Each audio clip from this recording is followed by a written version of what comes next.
During my boyfriend's birthday dinner, his little sister accidentally blurted out, "You guys weren't still on a break when you went to Miami, right?"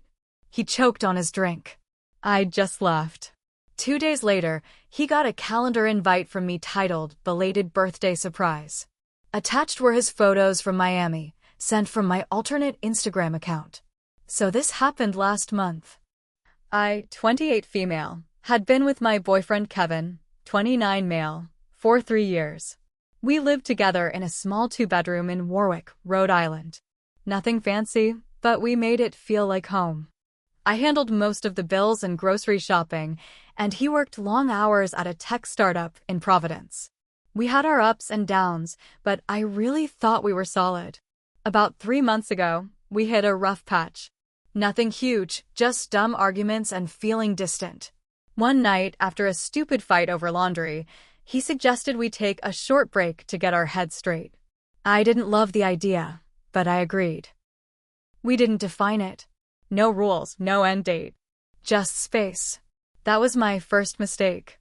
I kept things respectful. No dates, no hookups, nothing. I figured we'd talk after a week or 2 and figure it out. 2 weeks turned into 3. Then out of nowhere, he started texting again like nothing happened.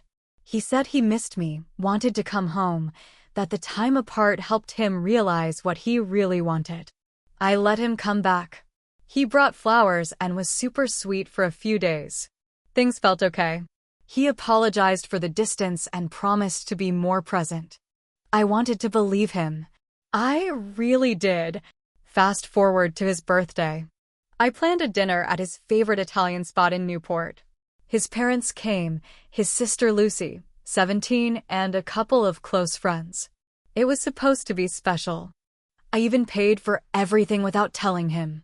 I just wanted him to feel loved. Dinner was going fine until Lucy started talking about her upcoming spring break trip.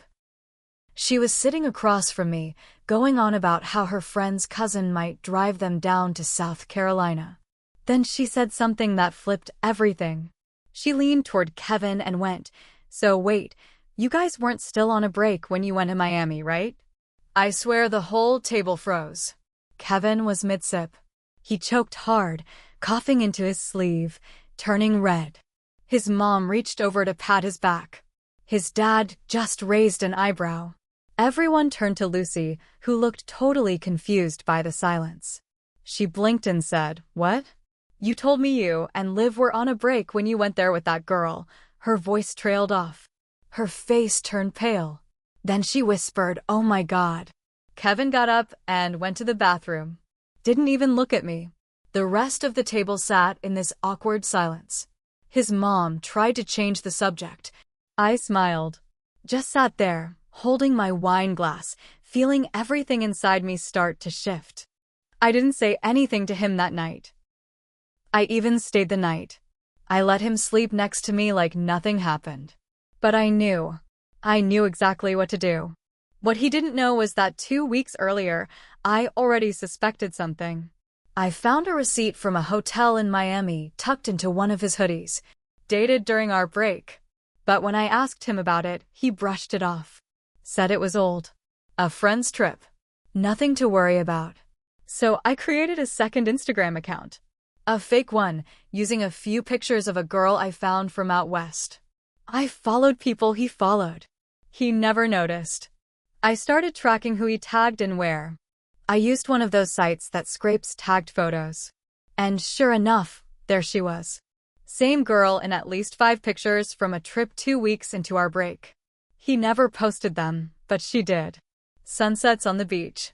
His hand on her thigh. Her kissing his cheek. Them in a hot tub, smiling like nothing in the world could go wrong. I screenshotted everything. Every photo, every tagged location, every timestamp. Then I waited. 2 days after his birthday, I sent him a calendar invite titled "Belated Birthday Surprise." The meeting was set for 9 a.m. He accepted it without thinking. At exactly 8:59 a.m., I sent him the folder link. 37 photos. Him and her in Miami. From my burner account. With a single note that said, "Hope the break was worth it." He didn't reply to the email. Not right away. I sat in our apartment, waiting. I didn't go to work that day. I didn't even move from the couch. I just watched the clock. 9 o'clock, 9:05, 9:10, nothing. At 9:21 a.m., I heard the door open. He came in fast. Hair messy. Still wearing the same hoodie from the night before. He looked like he hadn't slept. Maybe he hadn't. He stood in the doorway like he wasn't sure if he should speak. Finally, he said, "Liv, I can explain." I didn't even look up. I said, "Then start talking." He sat down on the arm of the chair across from me. Not too close. He looked scared. I think he realized in that moment that this wasn't just going to go away. "It was stupid," he said. "It didn't mean anything. We were on a break." I cut him off. "Don't give me that Ross and Rachel crap. You told me you missed me, that you wanted to fix things.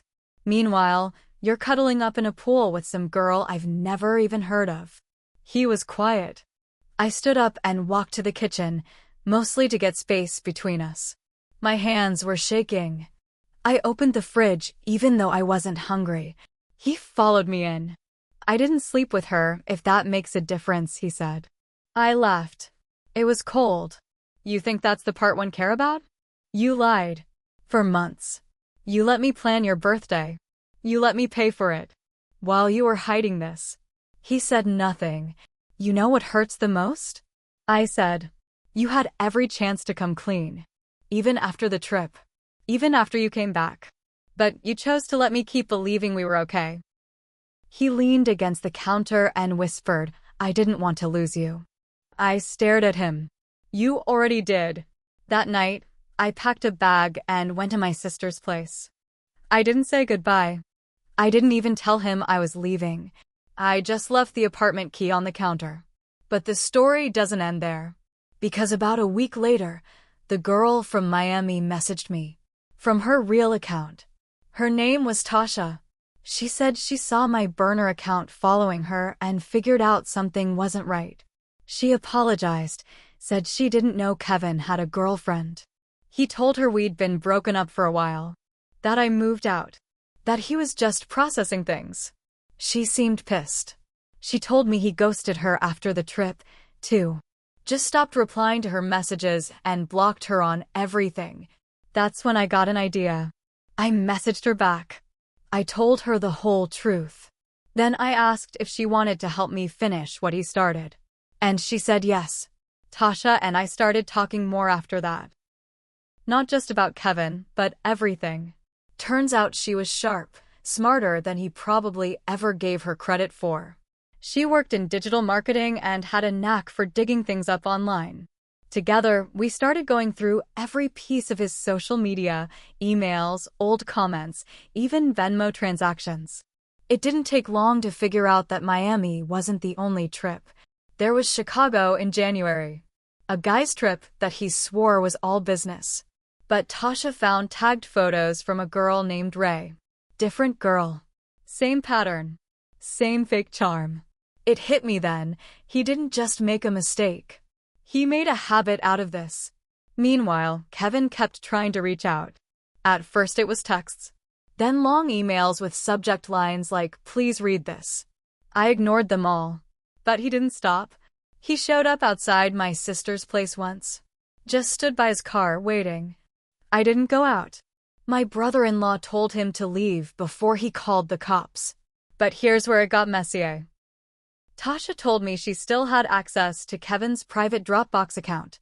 Apparently, while they were dating, he sent her a link to share photos, and he never removed her. So she still had access. Inside were folders. Dozens.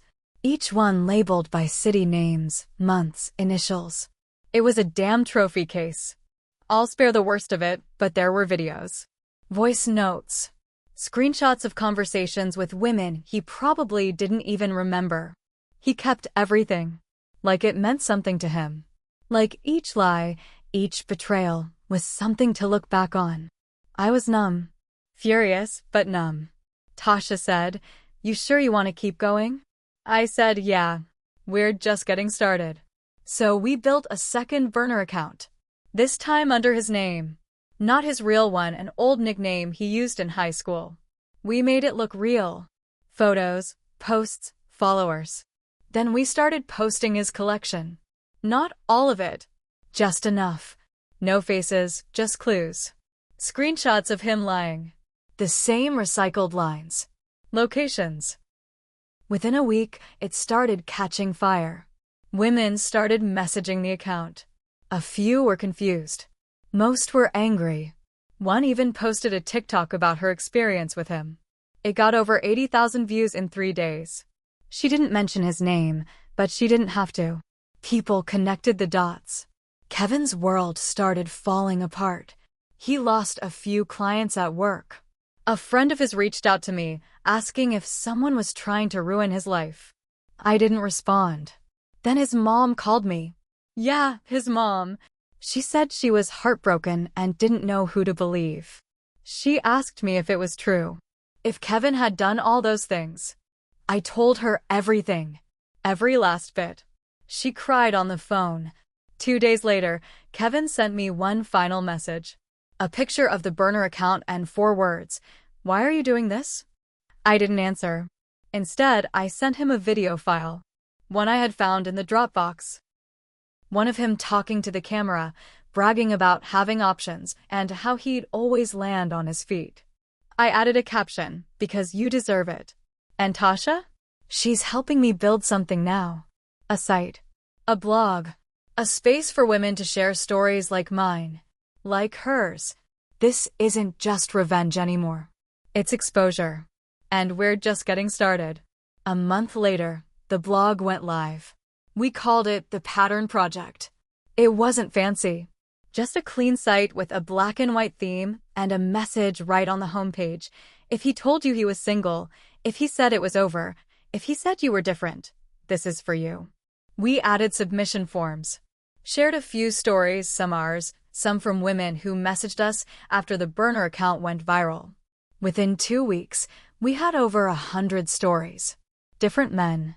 Same games, but a few stood out. Ones that mentioned the same details I knew too well. That's when I found out that Kevin didn't just cheat with random women. He had a pattern. And some of them didn't walk away as lucky as I did. One girl said he convinced her to quit her job and move closer to him, then ghosted her. Another said she found out she was pregnant and he vanished. I sat at my sister's kitchen table that night, reading stories until I couldn't anymore. I felt sick. I had been heartbroken, yes. Angry, yes. But now I was ashamed. Ashamed that I ever let him back in. Ashamed that I stayed quiet as long as I did. I could have stopped him sooner. Maybe. I called Tasha. I told her I wanted to take it all the way. So we did. We took the entire Dropbox, yes, the whole disgusting collection, and sent it to his employer. Not anonymously. We attached our names. We included a letter. His job had a strict ethics and conduct clause. They had just posted about their values the week before, how they support women in tech and believe in transparency. We gave them a chance to prove it. They fired him. That same week, someone sent us screenshots from a group chat, Kevin's close friends, the ones he always said were like brothers. Turns out they were talking about cutting him off too. One of them had a sister who dated Kevin back in college. Same story. His circle was shrinking fast. A few nights later, I got a knock on my sister's door. I looked through the peephole. It was Kevin. I opened it just a crack. He looked rough. Unshaven. Tired. Not the man who used to stand in the mirror fixing his collar for 20 minutes before dinner. Why are you doing this? He asked again.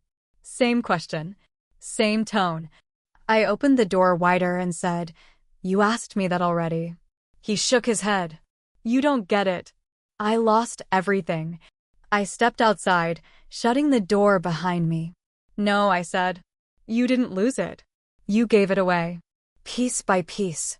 Every lie, every woman, every fake promise. You did this." I just turned on the lights. He looked like he wanted to scream, but he didn't. He just walked off. That was the last time I saw him. But I wasn't done. Because here's where I admit something I haven't told anyone. During the months we were back together, after the break, before I knew, Kevin had asked me to co-sign a lease on a second car. A nice one. Too nice. He said it was temporary, just to help his credit. And like an idiot, I did it. I believed him. That loan was still in my name.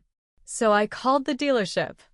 I told them the car was not in my possession. That it was being kept by someone who violated the co-sign agreement. I gave them his address. They repossessed it 2 weeks later. Right from his job interview, apparently. He texted me in a rage. Called me a vindictive, petty bitch. I just texted back one word, correct. Now, I won't lie and say I walked away clean. I lost time.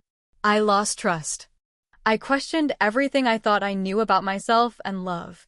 I let someone twist me up, make me feel small. I gave too many second chances. But I also found something I didn't know I had in me, the power to fight back. So yeah, maybe I went too far. Maybe the blog, the burner account, the car, the job, maybe it was all a bit much. Or maybe it was exactly what he deserved. Either way, I'm done being sorry. I'm done being quiet. And Kevin? He's still out there, watching his mess grow. Every story we publish now, I hope he wonders if it's about him. Because one day it will be. Again. And this time, I won't even have to lift a finger. The truth is doing the work for me now.